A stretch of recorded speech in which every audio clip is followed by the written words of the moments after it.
El Grupo de Investigación en Antropología Social y Forense, en colaboración con el Centro de Investigaciones y Estudios Superiores en Antropología Social y el Observatorio Etnográfico de las Violencias, presentan el seminario Conceptualizar la Masacre, Diálogo de Saberes en torno a las dimensiones de la violencia extrema, con la cuarta sesión, Violencia extrema sobre los cuerpos feminizados. Hola, buenos días. Agradecemos a todos los que nos acompañen hoy en la cuarta sesión del seminario Conceptualizar la masacre, diálogo de saberes en torno a las dimensiones de la violencia extrema. Y esta sesión en específico se llama Violencia extrema sobre los cuerpos feminizados. Les recordamos un poco a los que nos siguen en la transmisión en Facebook que los comentarios les pedimos que los vayan virtiendo en el chat de Facebook para que después puedan ser recuperados por nuestra moderadora de la sesión. Y también recordarles que con el 80% de participación y asistencia en la sesión se les podrá, bueno, podrán adquirir la constancia de participación en el seminario. El día de hoy nos acompaña y nos hace el gran favor de moderar la sesión Carolina Robledo Silvestre, eh, compañera del GIAS y académica de CIESAS, CIESAS Ciudad de México. Nuestras ponentes para el día de hoy es la maestra Roxana Enríquez Farías, integrante, fundadora y actual directora del Equipo Mexicano de Antropología Forense y perito independiente en Antropología Forense México, y la maestra Enrique Elizabeth Robles, Mitzi Elizabeth, perdón, Robles Rodríguez, licenciada en Filosofía y maestra en Humanidades con especialidad en Filosofía Moral y Política, integrante también del GIAS y del colectivo Hasta Encontrarle, Ciudad de México. Sin más, por mi parte, le cedo la palabra a Carolina. Gracias, David. Bueno, pues en primer lugar agradecer muchísimo a nuestras ponentes que hayan aceptado esta invitación y a quienes nos acompañan a través del Zoom y del Facebook, también a quienes verán este video en diferido en nuestros canales oficiales del GIAS. Hoy estoy aquí sustituyendo a nuestra amiga y compañera Liliana López, a quien le enviamos un abrazo muy cariñoso. Y bueno, esperamos tener muy pronto entre nosotras. Lilo, te extrañamos, ojalá estuvieras por aquí. Y bueno, quisiera aprovechar esta introducción para recuperar un poquito del contexto de este seminario. Quiero contarles que esta ya es la cuarta sesión de un seminario que se ha planeado para todo el año 2021 sobre cómo conceptualizar la masacre. Y para poder contestar esta pregunta, hemos escuchado a colegas de la academia, familiares de personas desaparecidas, hemos escuchado a activistas que nos han ayudado a responder esta pregunta desde diferentes enfoques, pero también desde sus trayectorias militantes. Y hoy daremos paso a una discusión que consideramos necesaria para aproximarnos al tema de la violencia extrema, y es el carácter de género de los crímenes atroces. De modo que nuestro seminario el día de hoy lleva como título Violencia extrema sobre cuerpos feminizados. Y bueno, nosotros sabemos bien y lo hemos visto en las anteriores sesiones de este seminario que las violencias extremas tienen un fundamento en la intención de acabar o de destruir no solo el cuerpo de una persona, sino sobre todo su identidad y su humanidad. Y finalmente las masacres, los crímenes atroces, los feminicidios, las desapariciones forzadas son hechos que materializan no solo una relación de poder entre una víctima y un victimario, sino una estructura general de dominación. Y en el caso específico de la violencia contra las mujeres y los cuerpos feminizados, pues expresan la existencia de una violencia, un régimen patriarcal que se establece sobre un mandato de masculinidad y de señorío, y que no se queda solo ahí, sino que también está expresando otras violencias y otros abusos que subyacen a la estructura misma de la violencia extrema. Y bueno, sabemos muy bien que esta guerra no es solo contra las mujeres, por eso hablamos de cuerpos feminizados, nos referimos aquí a los cuerpos queer, a los cuerpos que son considerados débiles, pero también, por supuesto, a esos cuerpos que resisten. Y sabemos bien que esta no es una guerra que se establece solo a través de actos de crueldad, sino que es una violencia plural, es una violencia sistémica, simultánea, interrelacionada, y es hacia ahí, hacia donde queremos tejer algún sentido en torno a las violencias.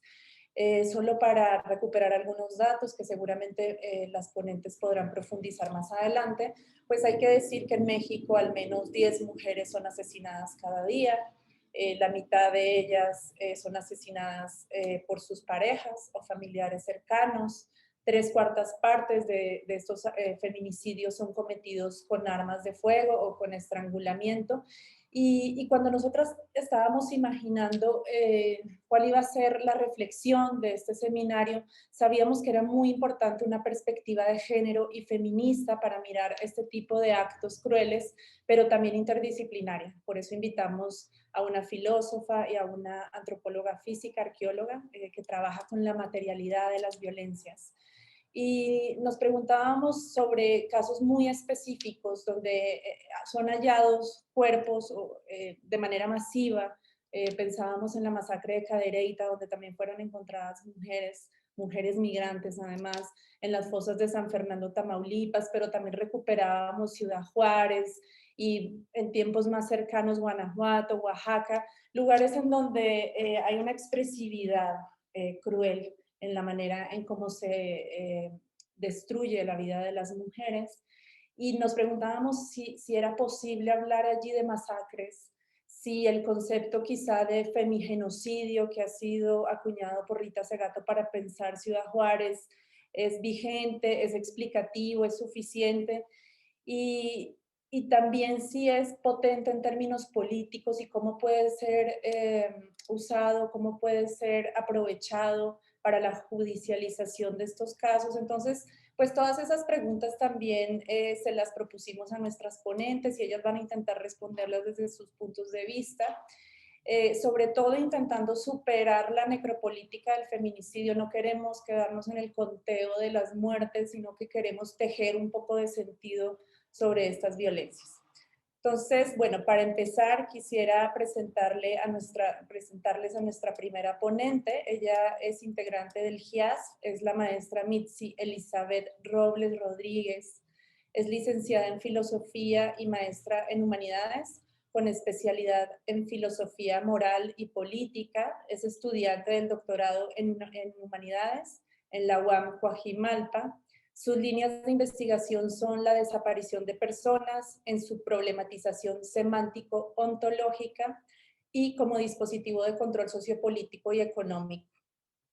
También está interesada en estudiar la emergencia de la persona desaparecida como una subjetividad política que da testimonio de la ruptura de la relación cuerpo-ley.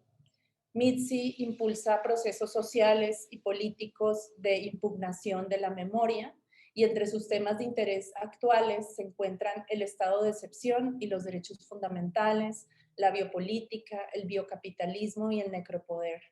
También los debates epistemológicos y políticos feministas. Y bueno, es importante mencionar además que Mitzi tiene una trayectoria militante muy importante, hace parte del colectivo Hasta Encontrarles Ciudad de México.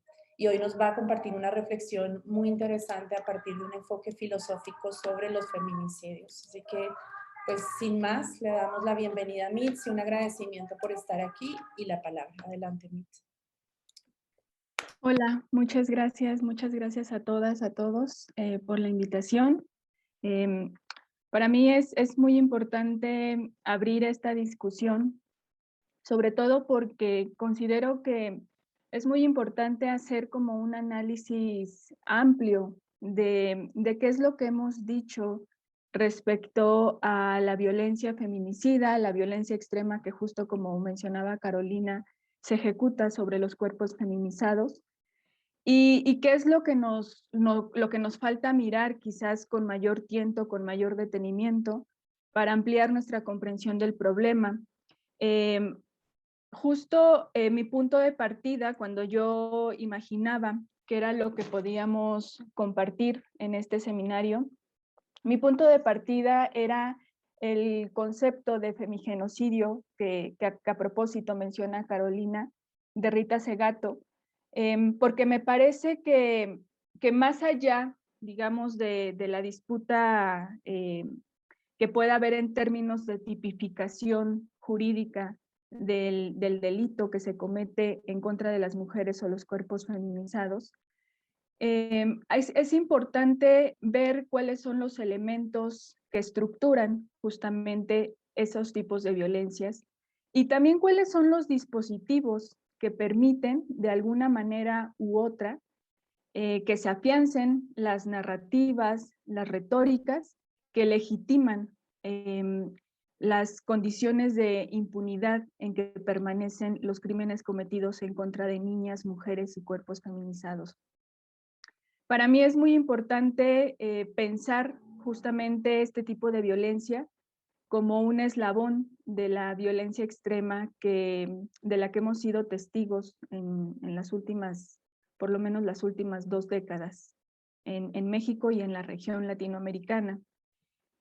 Y creo que eso es importante porque también podemos recuperar la reflexión más allá de las explicaciones que nos dicen que las violencias que se cometen en contra de las mujeres solamente están dadas en función de la vida privada de las mismas y que ahí están pues las razones y por tanto también las soluciones, como justamente si la vida privada no estuviera implicada en un orden social público que obviamente tiene impactos políticos, impactos económicos. En ese sentido, pensando justamente en esta categoría de femigenocidio, que además valdría la pena recordar que Rita Segato lo construye justamente para ampliar una discusión sobre la tipificación del delito de feminicidio y abrir la interrogante de si la categoría de feminicidio nos permite explicar todas las particularidades y especificidades con que se presentan los crímenes cometidos por razones de género. Y para Rita Segato, justo esta categoría de femigenocidio le permite pensar que más allá de que los feminicidios puedan ser cometidos justamente por personas que están vinculadas a las mujeres víctimas, es importante decir para ella que hay una especie de impersonalidad siempre en la violencia que se ejecuta en contra de las mujeres.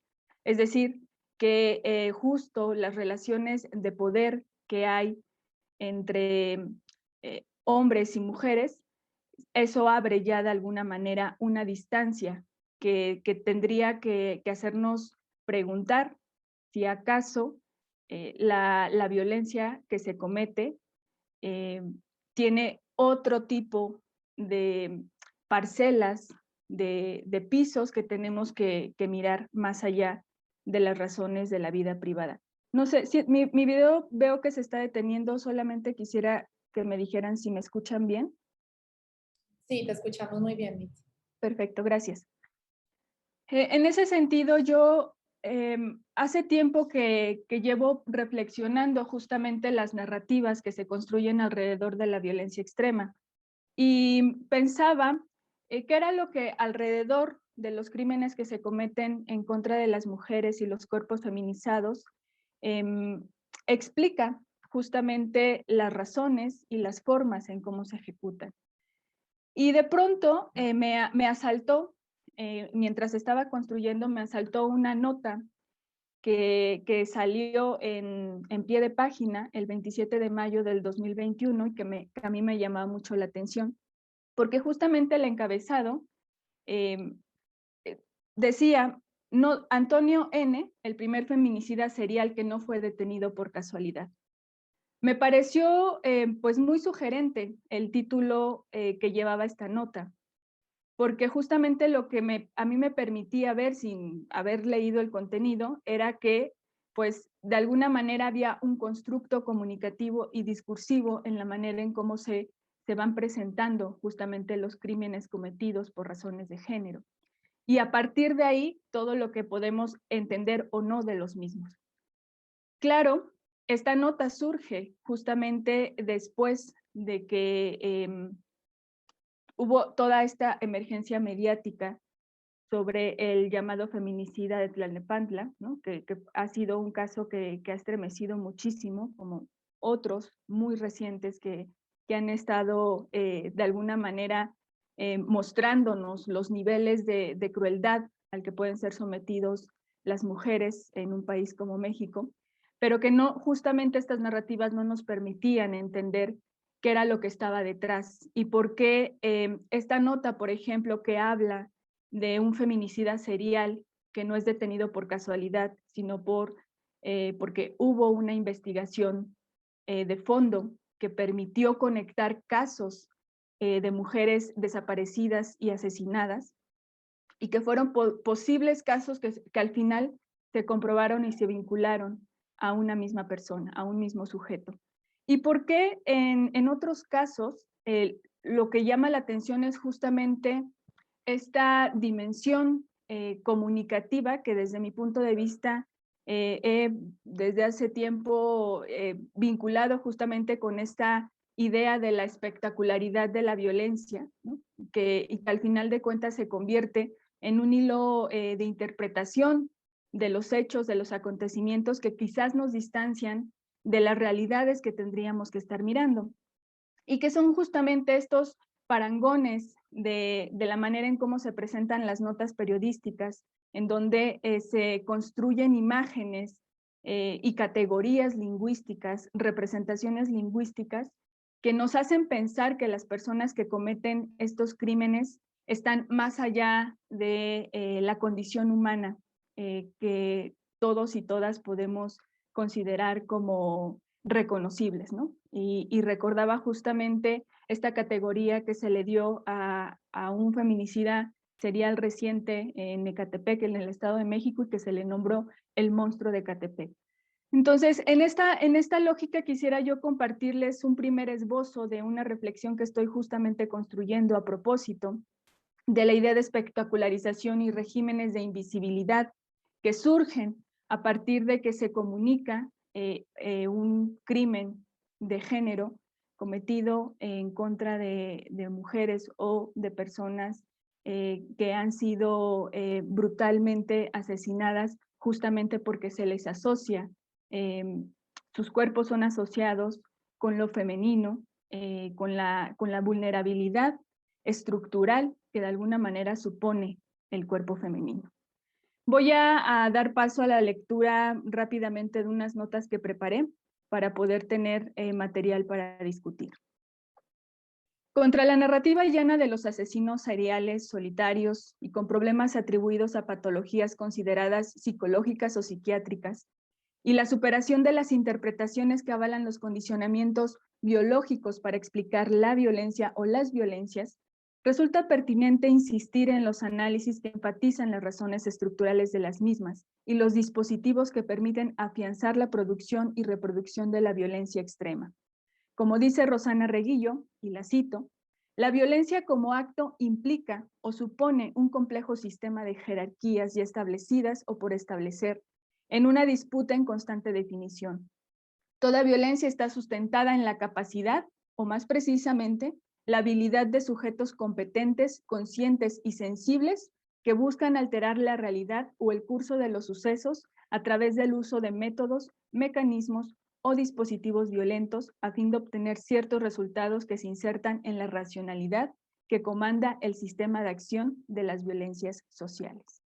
Y aquí me detengo un poco, porque creo que estos tipos de análisis que nos permiten ver que hay una motivación consciente y racional a la hora de ejecutar un crimen tan atroz como el feminicidio, nos saca justamente de esta lógica que Rita Segato señala y critica, ¿no? De analizar la violencia por razones de género como algo que es profundamente personal y profundamente emocional, ¿no? Y ella dice, bueno, en realidad tenemos que abrir una pregunta por justamente la suspensión que hay entre la víctima y el victimario, y en esa suspensión, cómo interviene justamente el poder afianzado en estas jerarquías que están siendo legitimadas social, política e económicamente a lo largo de la historia de la humanidad.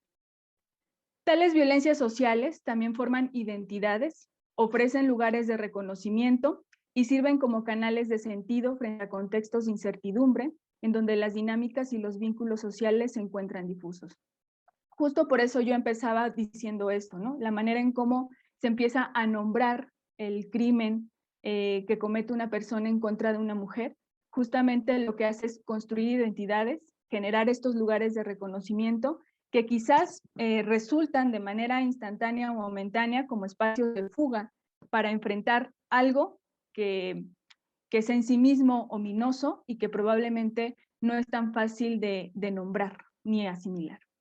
En este sentido, la violencia feminicida que se cierne sobre los cuerpos feminizados, porque justo como lo mencionaba Carolina, no solamente estamos pensando en los cuerpos de mujeres específicamente, como una violencia sistemática, tal como lo ha señalado Julia Monarres, hace parte de los medios y las formas que permite y expresa el sistema de jerarquías sociales y que a menudo definimos como relaciones de dominación, opresión y por tanto poder.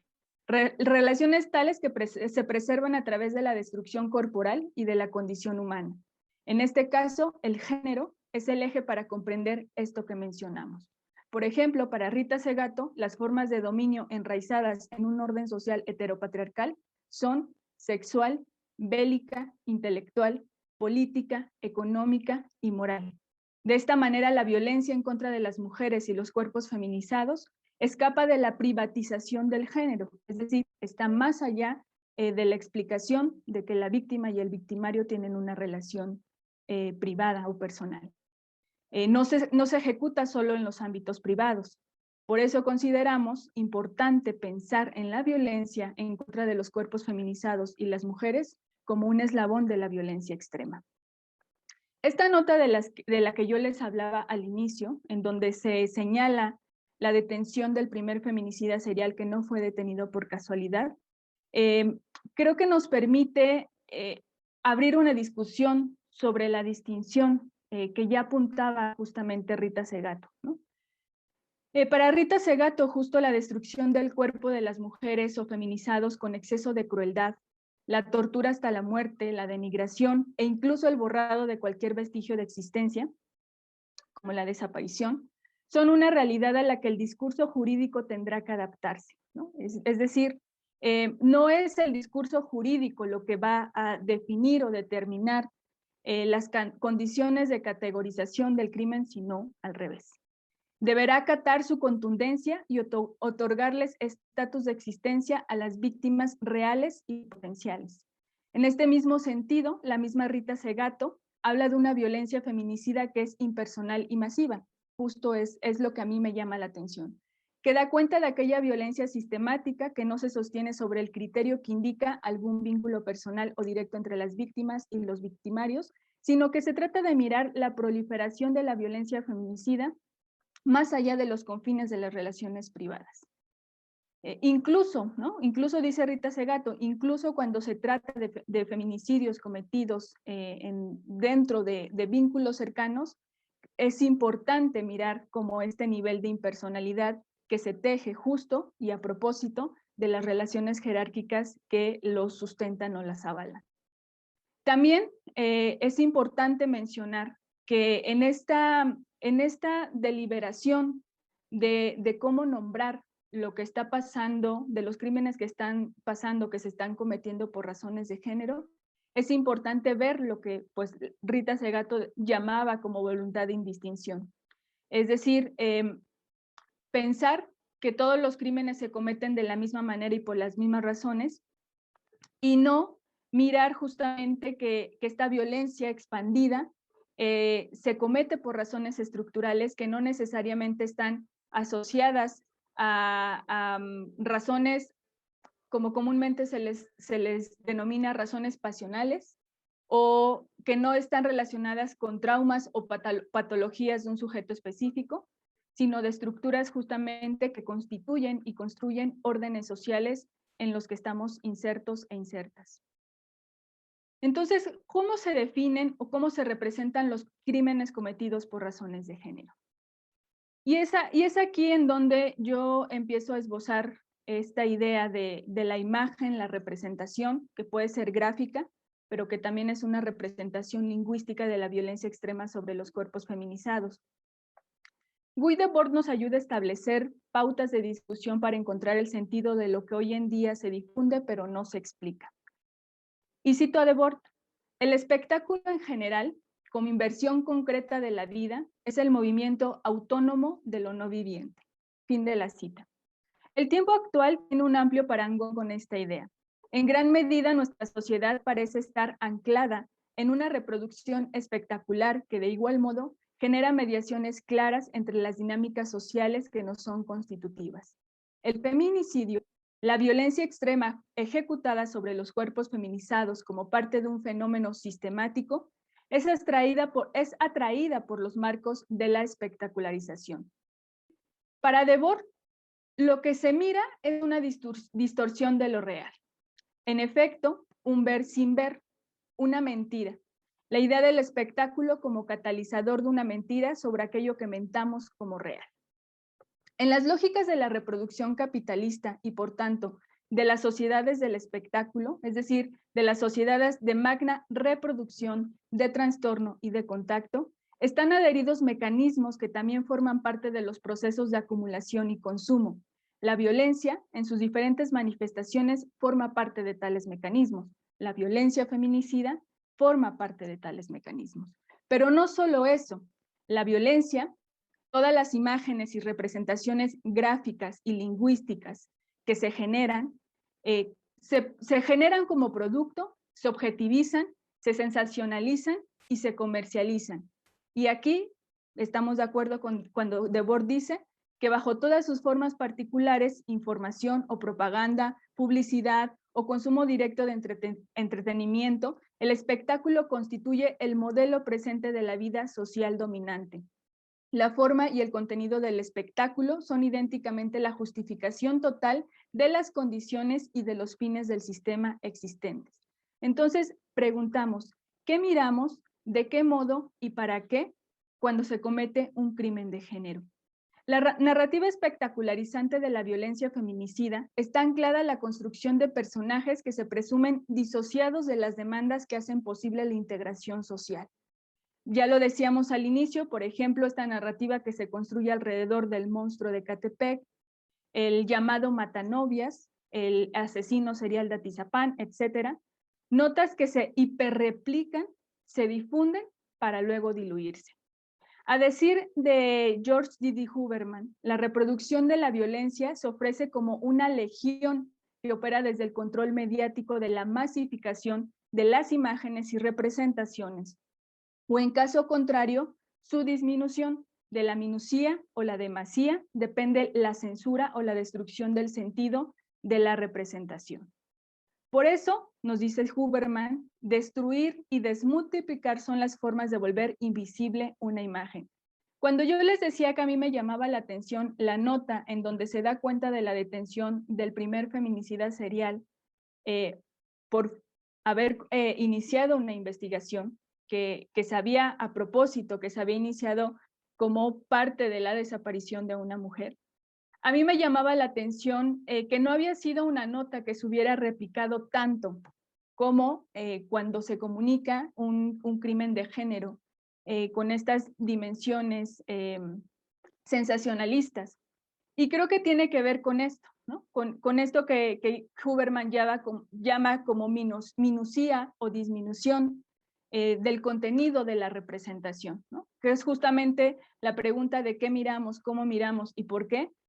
Me parece que puede tener alguna explicación con esta idea de la minusía o la demasía de la representación.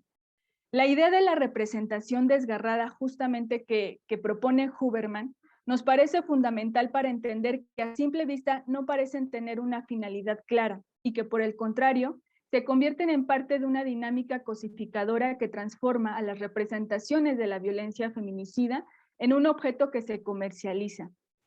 Las imágenes y representaciones de esta violencia son ejemplos de imagen desgarrada, porque su extensiva multiplicación significa su propia desmultiplicación, en tanto que su sobreproducción, que casi nunca se acompaña por una narrativa clara que aligere el impacto, el trastorno o el contacto con quien la observa o la escucha, vuelve efímero su propia manifestación.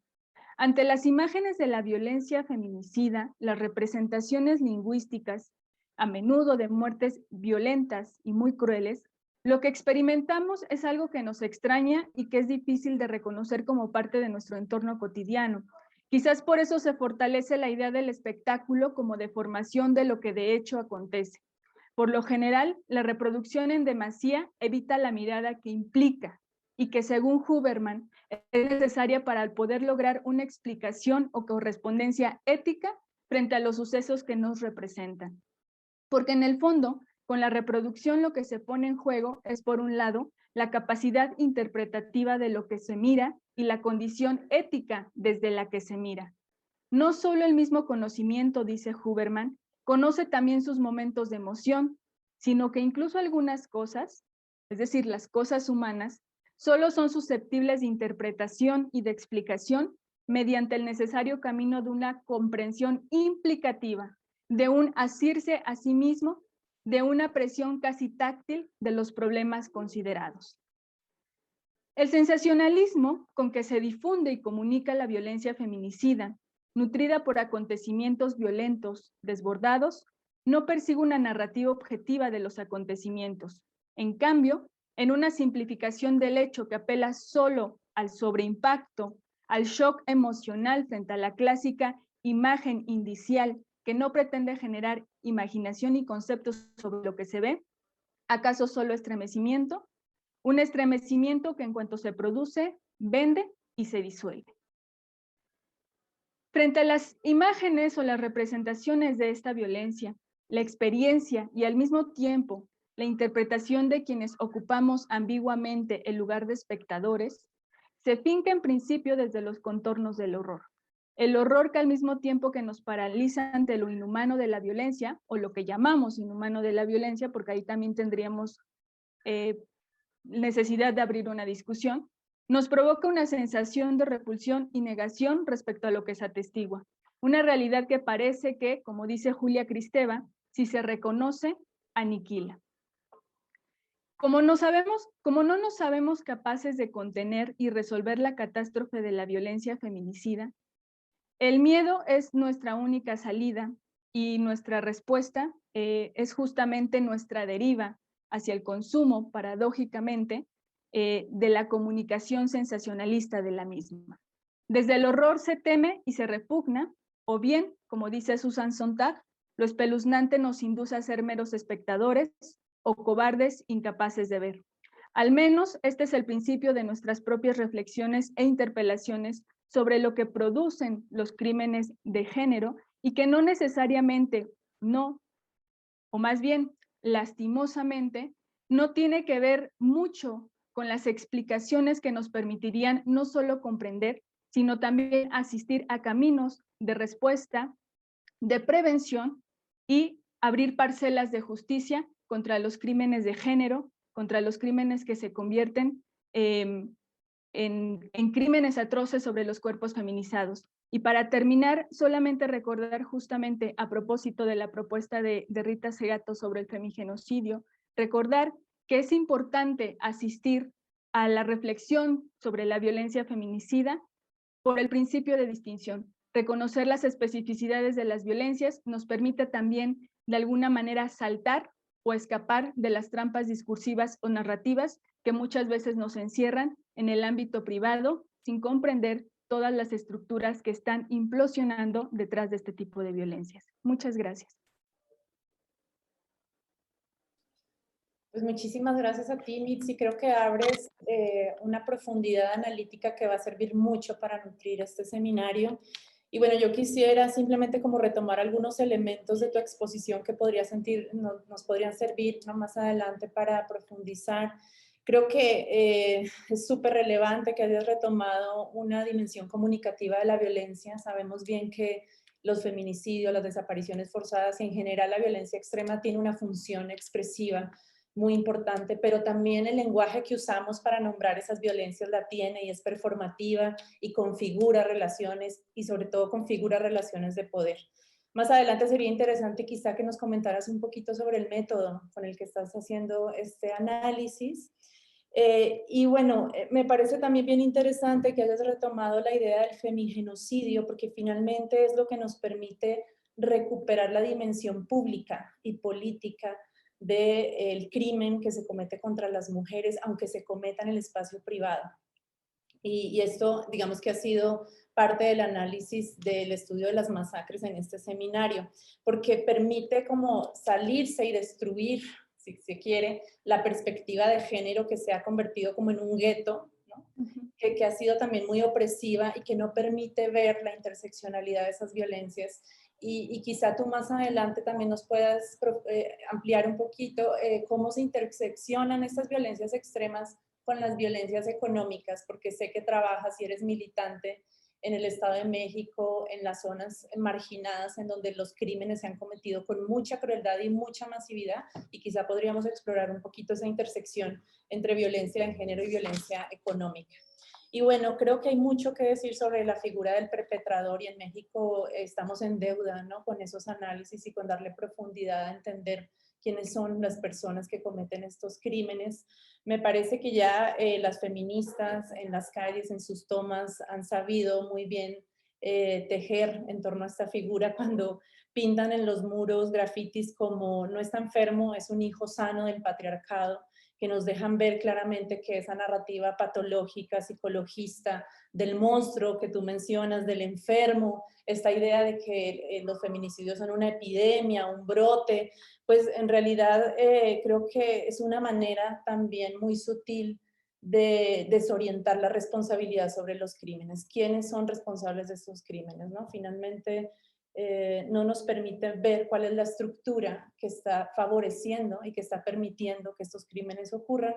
Y por lo tanto también habría que hacer un análisis sobre cómo se incorpora esta mirada sobre lo sistémico y lo estructural al campo de lo jurídico, porque el campo de lo jurídico es sumamente acotado, ¿no? Y lo que hace es diseccionar la realidad y no nos permite profundizar en estas estructuras que permiten, que favorecen, que reproducen las violencias extremas. Entonces, pues creo que hay muchísimo para tejer. Vamos a complementar esta mirada que tú nos ofreces desde la filosofía y desde un análisis arqueológico, tomarse desde otro punto de vista.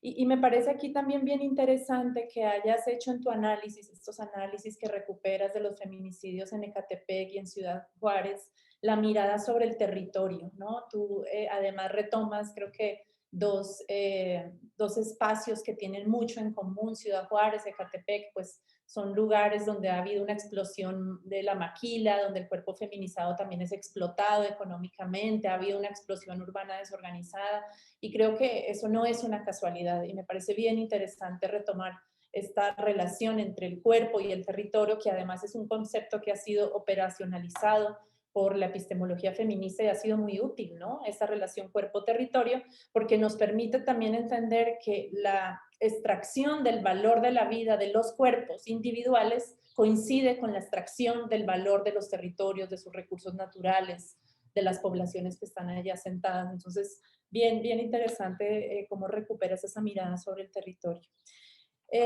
Yo quisiera aprovechar que tengo ahorita la palabra antes de leer las preguntas de nuestros asistentes para hacerte una pregunta en términos de la capacidad técnica y metodológica que tiene la arqueología en particular para dar cuenta de las estructuras de la violencia, es decir, del contexto de la violencia, porque entendemos que la arqueología no se fija únicamente en el cuerpo, ¿no? Sino que construye un contexto arqueológico. Entonces, ¿qué aportes, qué contribuciones hace la arqueología para mirar ese contexto que creo que ha sido aquí como el sentido común, la necesidad de mirar el contexto en el que ocurren las violencias? Y también aprovecho para hacerle una pregunta a las dos, más bien, como invitarlas a una reflexión, a Mitzi, a Roxana, sobre qué implicaciones tiene en la experiencia de la investigación sobre violencia contra las mujeres, tener un cuerpo de mujer, tener un cuerpo femenino, en los contextos en los que ustedes trabajan, cómo se ha vivido esa experiencia. Bueno, pues tenemos un montón de preguntas, entonces yo lo que voy a proponer, dado que tenemos pues media horita, es leer todas las preguntas, voy a ir mencionando a quién se las hacen. Ustedes pueden tomar nota y les doy la palabra en el orden en que expusieron, primero Mitzi, luego Roxana, y al final podemos tomar si hay alguna otra nueva pregunta o unas reflexiones finales. Entonces voy a empezar con las preguntas que nos hacen a través de Facebook. Esta primera es de Elena Vega y bueno, ella comparte más bien una inquietud sobre la violencia, y dice que la violencia se debe a la impunidad de las autoridades, o sea que hay una responsabilidad de las autoridades. Quizá ustedes puedan reflexionar un poquito sobre ello. Y cuando yo leía esta nota que nos deja Elena, pensaba si la violencia, perdón, si la impunidad no es también un tipo de violencia con carácter de género. Se las dejo para pensar porque finalmente el aparato jurídico ha excluido sistemática e históricamente la voz de las mujeres a través de muchos mecanismos, el silenciamiento, la criminalización, lo que tú decías, Roxana, la exigencia de acreditación, ¿no? del daño causado, el encubrimiento de los perpetradores, sobre todo cuando se trata de hombres. Entonces, actos de silenciamiento también de la voz de las mujeres en el contexto jurídico. Podemos pensar que la impunidad es también un crimen con carácter de género, no sé, como para pensarle. César Popoca le pregunta a Mitzi, ¿cómo se analizaría la mediación entre las narrativas de las víctimas y las de los medios, como el que comentabas al principio de la ponencia? Ambos hablan de feminicidio, pero me da la impresión de que en el fondo hablan de cosas distintas. Sergio Salazar le pregunta a las dos, ¿creen que exista una relación entre la violencia feminicida y la impunidad con la que se cometen las desapariciones, no solo contra los cuerpos feminizados, sino contra la población en general? Y lo pregunta por la relación que existe entre la necromasculinidad y las múltiples formas de violencia que se viven en México. Tenemos otra pregunta para ambas ponentes. Esta la hace Mitzi Morales y pregunta, ¿qué sugieren que deba hacer el Estado en temas de prevención para disminuir los índices de feminicidio? También para ambas ponentes nos pregunta Canto Ruiz, ¿consideran que las alertas de género tienen resultados concretos y combaten la impunidad? Y pregunta Evelyn sobre el libro de Bell Hooks que yo mencioné. Este libro está en inglés, pero ya ha sido traducido recientemente al español y se llama Todo sobre el amor, All About Love. Bueno, ahora voy a remitirme a las preguntas que nos han compartido aquí en el Zoom. Primero, pues pregunta el compañero Fabricio Laruso a Mitzi, te pregunta, ¿de qué manera y por qué, en tu opinión, las instituciones del Estado reproducen y difunden el discurso sobre monstruos y seriales que son más bien feminicidas y perpetradores de violencia extrema? ¿Cómo contribuir a subvertir o revertir los efectos de esa narrativa? Creo que esta también es de Fabricio, es un comentario que aquí no tengo el nombre, pero bueno, le agradecen muchísimo a Roxana por su excelente exposición. Creo que sí es de Fabricio también. Y le pregunta cuál sería tu hipótesis, Roxana, sobre el hecho de que Edomex y Juárez se hayan erigido a casos paradigmáticos por encima de otras regiones del país que representan más casos. ¿Has podido detectar algún patrón o relación, por ejemplo, de recrudecimiento, crueldad o mayor impunidad entre feminicidios o violencias extremas contra cuerpos feminizados y la presencia o control del crimen organizado sobre estos territorios? Mayek, nuestra compañera integrante del GIAS, hace dos preguntas para Roxana y te la hace como especialista del ámbito forense. Te dice, ¿a partir de qué elementos establecen conexiones entre los casos que les permiten ubicar similitudes entre ellos? Es decir, ustedes buscan delimitar los patrones de victimización para comprender si existe un carácter colectivo del delito. Y te hace también otra pregunta respecto a lo que mencionabas de los tipos penales. ¿Cómo pueden contribuir las investigaciones arqueológicas con perfil forense a la discusión jurídica? ¿Pueden abonar para cuestionar los tipos penales actualmente existentes? Así que bueno, como pueden ver, tenemos una gran cantidad de reflexiones por hacer. Esperemos que nos dé el tiempo. Le doy primero la palabra a Mitzi y después sigues tú, Roxana. Adelante. Muchas gracias, Carolina, y muchas gracias a todas las personas por sus preguntas, por su participación. Voy a empezar por responder la última pregunta porque creo que me permite como ir concatenando las preguntas anteriores. Precisamente la pregunta que hace Fabricio. A propósito de esa pregunta, pues en filosofía tenemos la costumbre de responder con otras preguntas, ¿no? Pero son preguntas que creo nos permiten atisbar un poco por qué hablamos de violencia estructural cuando hablamos también de violencia feminicida o violencia extrema ejercida sobre cuerpos feminizados. Creo que es importante preguntarnos por qué, por ejemplo, el cuerpo de una mujer que ha sido violentada o vulnerada puede funcionar como base de una estructura de poder. Es decir, cuáles son las condiciones o los elementos que impiden que la mujer justamente salga de ese lugar. ¿Y qué del sistema depende de ello, ¿no? Y cuando pensamos en sistema, obviamente estamos pensando en el sistema político, en el sistema económico, en el sistema social y cultural. Un poco como Rita Segato nos ha enseñado, la violencia en contra de las mujeres o la violencia por razón de género forma parte o constituye una pedagogía de otras formas de opresión. Y creo que las preguntas con las que yo intento responder la pregunta de por qué las instituciones del Estado reproducen de alguna manera y difunden los discursos sensacionalistas, tiene que ver con esto. Hacer lo contrario sería de alguna manera reaccionar y renunciar justamente a las estructuras del poder sobre las que descansan las propias instituciones del Estado, ¿no? O sea, no es casual, justamente a propósito de la mención de la impunidad, no es casual que los niveles de impunidad en México y en general en la región latinoamericana sean tan altos, ¿no? Me parece que por lo menos el año pasado estábamos en más de un 94% de denuncias por feminicidios sin concretarse en una sentencia, y eso significa que tenemos instituciones justamente que están avaladas y fundamentadas a partir de estas estructuras de poder desiguales de las que yo hablaba al inicio. Y creo que en este sentido, la violencia feminicida constituye pedagogías que nos permiten al mismo tiempo afianzar relaciones de poder económicas, políticas, raciales, etcétera.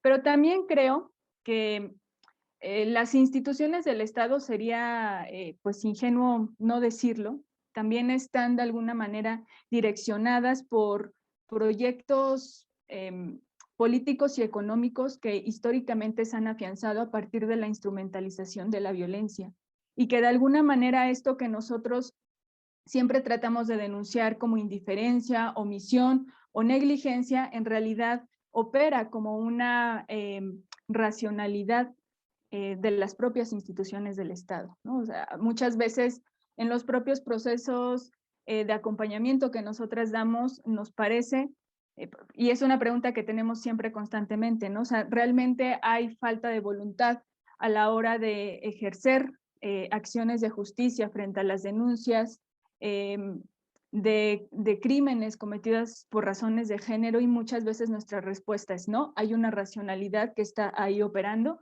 porque al final de cuentas el sistema político y económico que tenemos está erigido en función de esas relaciones de poder desiguales. En ese sentido, pues claro que todo el tema de la impunidad que vivimos hoy en día a propósito, no es, digamos, casual, tiene que ver justamente con esta operatividad, ¿no? Con esta operatividad de Rita Segato justamente dice, a propósito de privatizar la violencia de género, la consecuencia que tenemos es una falta de responsabilidad por parte de las instituciones del Estado, porque justo si la violencia es solamente relegada al ámbito privado, entonces no se reconoce la urgencia de instaurar proyectos sociales, culturales y educativos que nos ayuden a prevenir justamente el problema. Pero creo que la pregunta se responde justamente por lo que yo iniciaba, que hay una estructura que necesita de esas relaciones de poder, ¿no? Y lamentablemente el Estado, el actual Estado en el que vivimos, los actuales estados en los que vivimos, pues siguen siendo estados erigidos a partir de los órdenes heteropatriarcales, en donde pues claramente los cuerpos de las mujeres y los cuerpos feminizados constituyen una herramienta o un instrumento para erigir formas de dominación que se afianzan y se reproducen en diferentes contextos y de diferentes formas, ¿no? Por eso hablaba de las relaciones de poder que también están fundadas a partir de razones raciales, de clase, etcétera.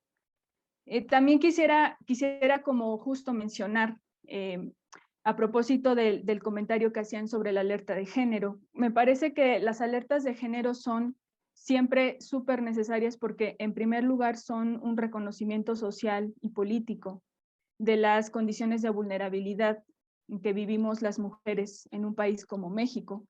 Y preguntar si sirven para combatir la impunidad o no, creo que nos tendría que remitir justamente a la pregunta del por qué, a pesar de que se emiten las alertas de género, pues los crímenes en contra de las mujeres y de los cuerpos feminizados se siguen cometiendo. Y creo que tiene que ver con esto, con las propias estructuras institucionales que al final de cuentas están como muy concentrados en la forma, pero no tanto en los dispositivos que servirían como contenidos de esas herramientas o esos insumos o instrumentos, permitirían no solamente dar claridad sobre las investigaciones que ya se tienen en curso sobre los crímenes, sino también sobre los procesos que se pueden abrir de justicia y reparación, que creo que también es muy importante decirlo. También me gustaría decir, y con esto pues concluyo, que de alguna manera el problema de la violencia feminicida, me parece, y esta asociación que es necesaria y que Roxana lo decía, esta asociación que se tiene que hacer justamente con la violencia extrema, nos permite entender cómo pues el actual sistema en el que vivimos, el sistema político y económico, va generando procesos de captura de relaciones de dominio, ¿no? Carolina al inicio preguntaba, ¿no? ¿Cómo justamente se vinculan las violencias, cómo se intersectan las diferentes violencias en los diferentes contextos, de tal manera que hace posible justamente que se consumen de manera sistemática y generalizada este tipo de crímenes. Y creo que tiene que ver con eso. Con las capturas que se hacen a partir de las violencias económicas, de las violencias sociales, pues de alguna manera permiten que estas cuestiones de dominación y de relaciones desiguales se ejecuten a partir del dispositivo de la agresión, ¿no? La agresión al final de cuentas se convierte en un instrumento. Creo que es muy importante pensar justamente a propósito de las narrativas y los discursos que se construyen y que constituyen de alguna manera el nivel de comprensión o no comprensión que tenemos del problema, que pensemos justamente que a veces en estas disociaciones que hay entre comprender un feminicidio a partir de poder distinguir la violencia específica que se comete en contra de las mujeres o los cuerpos feminizados, o el feminicidio, que solamente se entiende y que se entiende a partir de la relación que existe entre un hombre y una mujer, específicamente, y que creo que es en razón de lo que muchos medios de comunicación difunden las explicaciones, tiene que ver justamente con eso, que la importancia de hablar de feminicidio o no, más allá de la tipificación jurídica, parte de la necesidad de entender cuáles son los mecanismos que están operando en las diferentes violencias que vivimos, ¿no? Hablamos de violencia extrema, pero la violencia extrema tiene muchísimas manifestaciones y lamentablemente cuando discursivamente se habla en los medios de comunicación sobre feminicidio, lo último que se hace es reconocer esa distinción y pues se revierte justamente el análisis solamente a la relación privativa de la violencia y de la agresión que está implosionando el crimen, ¿no? Entonces creo que es importante justamente pensar que además, en medio de todo esto, las narrativas o las contranarrativas, diríamos, las contranarrativas que se constituyen a partir de esto son pues a partir de todas las prácticas de resistencia que se van generando en los diferentes grupos o movimientos en defensa de los derechos de las mujeres y que en la mayoría de los casos está encabezado por las madres o las familias de las víctimas directas. Muchas gracias. Ya nos acercamos al final de este espacio y no queda más que agradecerles muchísimo a Roxana y a Mitzi la posibilidad de que sigamos tejiendo juntas a pesar de pandemia, a pesar de distancia, a pesar de de que las cosas a veces parecen no cambiar, pues es muy importante sostener estos espacios donde seguimos constituyendo alianzas, ¿no?, de resistencia, no solo para observar las violencias, entenderlas, analizarlas, sino sobre todo para confrontarlas, ¿no? Yo creo que el peso de la victimización sobre los cuerpos femeninos es ya muy fuerte, es una carga muy fuerte, y para no quedarnos encerradas en esa idea de las víctimas, es muy importante manifestar, expresar en el espacio público también nuestra potencia y resistencia como cuerpas. Y creo que también desde la academia militante, desde la academia comprometida, la academia con incidencia, pues estamos haciéndolo. Entonces, pues agradecerles por compartir con nosotros también esta perspectiva, agradecer a quienes nos han acompañado a través de Zoom y de Facebook. Voy a darle la palabra a David López, él es miembro del comité organizador de este seminario, para que nos regale unas palabras de cierre. Muchas gracias. Muchas gracias, Caro. Pues de igual forma agradecerte, agradecerle a Roxana y agradecerle a Mixi por la excelente ponencia que han brindado el día de hoy.